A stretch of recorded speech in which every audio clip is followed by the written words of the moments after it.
आयुष के पापा के लिए लाई थी ये, सिकुड़कर आयुष के नाक का हो गया है। हमारी खूबसूरत साड़ी का तो रंग ही उड़ा दिया। इसीलिए अपनाए सही डिटर्जेंट, 2 डाला का एडवांस फॉर्मूला जो दे कपड़ों को नई चमक और साथ ही सिकुड़ने से बचाए, चले ज्यादा और पैसे बचाए। इसीलिए अब से जो धोए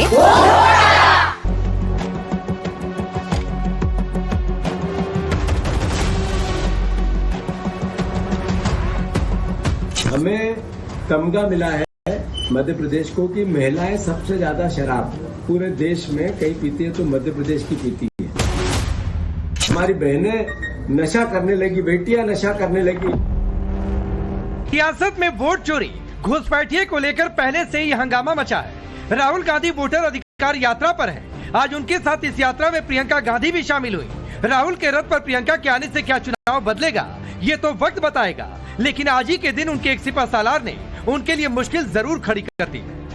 एमपी कांग्रेस के अध्यक्ष जीतू पटवारी ने मध्य प्रदेश की महिलाओं को लेकर ऐसा बयान दिया है जिससे हंगामा खड़ा हो गया है। बयान की पूरे देश में एमपी की महिलाएं ज्यादा शराब पीती हैं। सुनिए।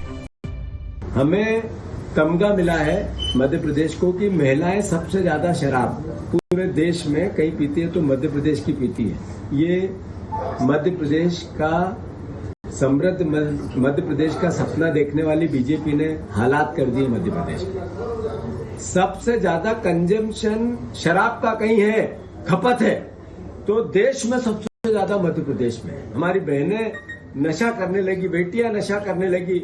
लाडली बहनाओं के नाम पर वोट ले लिए और बहनें सबसे ज्यादा नशा करती है देश में, मध्य प्रदेश में। और ऐसा प्रदेश बना दिया हमारे इस भारतीय जनता पार्टी ने। इस पर आपको विचार करना चाहिए।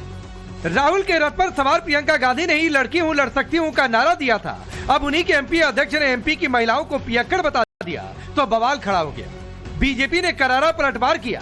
सुधांशु त्रिवेदी ने इसे कांग्रेस का महिला विरोधी चेहरा बताया तो शहजाद पूनावाला ने महिलाओं के अपमान को ही कांग्रेस की पहचान बता दिया।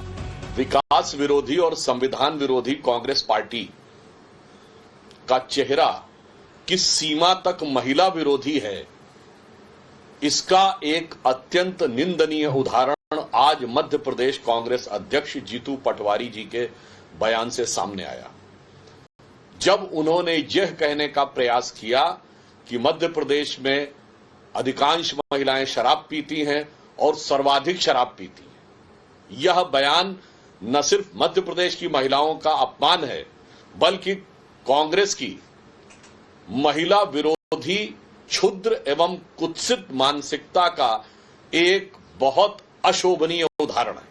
कांग्रेस पार्टी की एक ही पहचान, करो महिलाओं का लगातार अपमान कर। केरला में हमने देखा है किस प्रकार से उनके नेता पकड़े गए हैं महिलाओं के साथ अभद्रता करते हुए। हमने देखा है कि किस प्रकार से प्रियंका चतुर्वेदी हो, अंकिता दत्ता और राधिका खेड़ा हो, उनके साथ दुर्व्यवहार किया गया। अब जीतू पटवारी मध्य प्रदेश कांग्रेस के अध्यक्ष कहते हैं कि लाडली बहनें और लाडली बहना योजना के तहत जो महिलाओं को समर्थन मिलता है वो उसका इस्तेमाल शराब और नशे में करती है। मतलब मध्य प्रदेश की महिलाओं का इतना बड़ा अपमान करते हैं। वैसे तो फैक्चुअली करेक्ट नहीं है कि मध्य प्रदेश में सबसे ज्यादा शराब की खपत होती है। फैक्चुअली आप देख सकते हैं कहां पर होती है, परंतु ये महिलाओं के सम्मान का विषय है। कांग्रेस के लिए पटवारी का बयान भारी पड़ता जा रहा। एमपी के सीएम मोहन यादव तो इस बयान के बाद जीतू पटवारी से माफी की मांग कर रहे, तो एमपी सरकार में मंत्री कैलाश विजयवर्गीय कांग्रेस को दुरुस्त करते हुए एमपी के महिलाओं को धार्मिक बता रहे। कांग्रेस के द्वारा बहनों को शराबी कहना ये सारे प्रदेश की बहनों का आधी आबादी का अपमान है। मैं समझता हूँ कांग्रेस अध्यक्ष को माफी मांगना चाहिए। ये इस तरह की भाषा और ये बातें लाडली बहनों के लिए, खासकर आज तो हरताली का तीज है, ऐसे में इस तरह की बात बोलना बहुत दुर्भाग्यपूर्ण है। प्रकार महिलाओं का अपमान करना कांग्रेस की प्रवृत्ति रही है। ये वही कांग्रेस है जहां महिलाओं को तंदूर में जला देते हैं। ये वही कांग्रेस है कि उनके नेता कहते हैं वाह। तो ये प्रवृत्ति कांग्रेस की है और इसी प्रवृत्ति ने आज जीतू पटवारी के मन में ये भावना लाई है कि मध्य प्रदेश की महिलाएं ज़्यादा शराब पीती है। पूरी तरह मूर्खतापूर्ण बयान है। मेरा ऐसा मानना, मध्य प्रदेश की महिलाएं ज़्यादा धार्मिक है, मध्य प्रदेश की महिलाएं ज़्यादा सात्विक है। मध्य प्रदेश सरकार की ओर से महिला बाल विकास विभाग की मंत्री निर्मल भूरिया ने तो सीधे वो आंकड़ा पूछ लिया जिसके आधार पर जीतू पटवारी ने एमपी की महिलाओं को ज्यादा शराब पीने वाला बता दिया। माता बहनों और महिलाओं के प्रति जो जीतू जी ने बयान दिया है वो घोर निंदनीय है। और महिलाओं के बारे में इस तरह की बात करना, क्योंकि कोई आंकड़ा नहीं है, कुछ भी नहीं है, और महिलाओं के बारे में कुछ भी बोल देना ये बहुत ही निंदनीय है। और नहीं, ऐसा आंकड़ा बताए ना, वो कहाँ ऐसा है कि आंकड़ा बताए वो कि कहाँ महिलाएं ऐसा कर रही हैं, तो ये तो महिलाओं का अपमान है और घोर अपमान है। ये तो माफी मांगनी चाहिए जीतू भाई को, इसलिए तो महिलाओं से माफी मांगना चाहिए। वैसे ये पहली बार नहीं है जब सियासी पलटवार में कांग्रेस की ओर से लोगों को नशेड़ी बताया गया। एमपी में जीतू पटवारी ने महिलाओं के शराब पीने की बात कही, तो 2024 में राहुल गांधी ने यूपी के भविष्य को शराब के नशे में नाचता हुआ बता दिया था। मैं वाराणसी गया, वाराणसी में देखा मैंने रात को बाजा बज रहा है, बाजा बज रहा है, वहां पे शराब पिए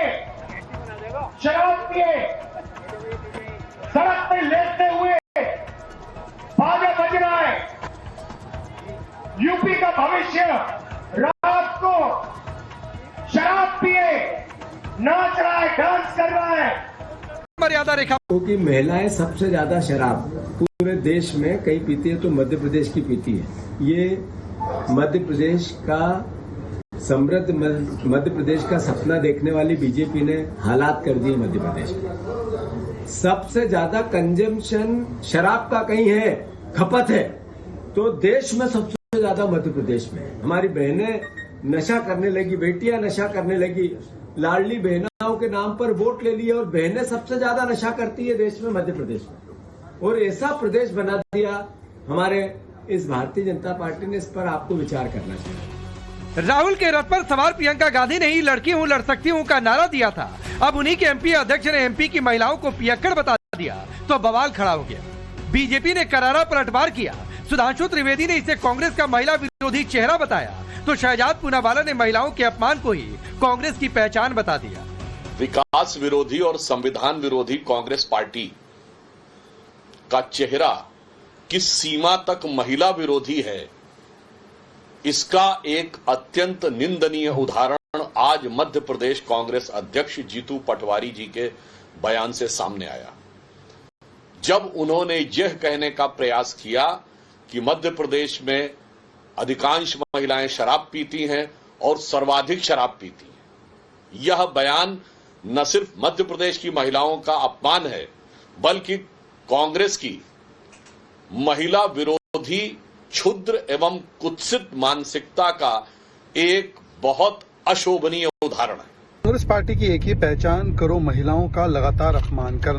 केरला में हमने देखा है किस प्रकार से उनके नेता पकड़े गए हैं महिलाओं के साथ अभद्रता करते हुए। हमने देखा है कि किस प्रकार से प्रियंका चतुर्वेदी हो, अंकिता दत्ता और राधिका खेड़ा हो, उनके साथ दुर्व्यवहार किया गया। अब जीतू पटवारी मध्य प्रदेश कांग्रेस के अध्यक्ष कहते हैं कि लाडली बहनें और लाडली बहना योजना के तहत जो महिलाओं को समर्थन मिलता है वो उसका इस्तेमाल शराब और नशे में करती है। मतलब मध्य प्रदेश की महिलाओं का इतना बड़ा अपमान करते हैं। वैसे तो फैक्चुअली करेक्ट नहीं है कि मध्य प्रदेश में सबसे ज्यादा शराब की खपत होती है। फैक्चुअली आप देख सकते हैं कहां पर होती है, परंतु ये महिलाओं के सम्मान का विषय है। कांग्रेस के लिए पटवारी का बयान भारी पड़ता जा रहा। एमपी के सीएम मोहन यादव तो इस बयान के बाद जीतू पटवारी से माफी की मांग कर रहे, तो एमपी सरकार में मंत्री कैलाश विजयवर्गीय कांग्रेस को दुरुस्त करते हुए एमपी के महिलाओं को धार्मिक बता रहे। कांग्रेस के द्वारा बहनों को शराबी कहना ये सारे प्रदेश की बहनों का आधी आबादी का अपमान है। मैं समझता हूँ कांग्रेस अध्यक्ष को माफी मांगना चाहिए। ये इस तरह की भाषा और ये बातें लाडली बहनों के लिए, खासकर आज तो हरताली का तीज है, ऐसे में इस तरह की बात बोलना बहुत दुर्भाग्यपूर्ण है। प्रकार महिलाओं का अपमान करना कांग्रेस की प्रवृत्ति रही है। ये वही कांग्रेस है जहां महिलाओं को तंदूर में जला देते हैं। ये वही कांग्रेस है कि उनके नेता कहते हैं वाह। तो ये प्रवृत्ति कांग्रेस की है और इसी प्रवृत्ति ने आज जीतू पटवारी के मन में ये भावना लाई है कि मध्य प्रदेश की महिलाएं ज़्यादा शराब पीती है। पूरी तरह मूर्खतापूर्ण बयान है। मेरा ऐसा मानना, मध्य प्रदेश की महिलाएं ज़्यादा धार्मिक है, मध्य प्रदेश की महिलाएं ज़्यादा सात्विक है। मध्य प्रदेश सरकार मर्यादा रेखा पार कर दी है। बीजेपी पर हमले के लिए महिलाओं को शराब पीने से जोड़ देना क्या बयान ठीक है? सवाल की लड़की हूं लड़ सकती हूं का नारा देने वाली पार्टी और प्रियंका गांधी इस पर क्या कहेंगे। सबसे बड़ा सवाल कि कभी यूपी का भविष्य शराब के नशे में नाचता हुआ दिखा और अब एमपी की महिलाएं शराब पीने वाली क्यों। Bureau report, times now Bharat.